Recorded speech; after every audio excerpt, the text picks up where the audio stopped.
你好，这是我的 client 叫 Sarah。Sarah 不但蓝色的眼睛，而且新发。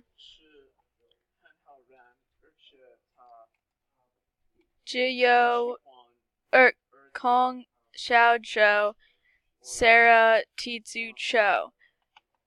现在 Sarah 是一个足球的 coach。Sarah 有很多好朋友，因为她非常爱心和友好。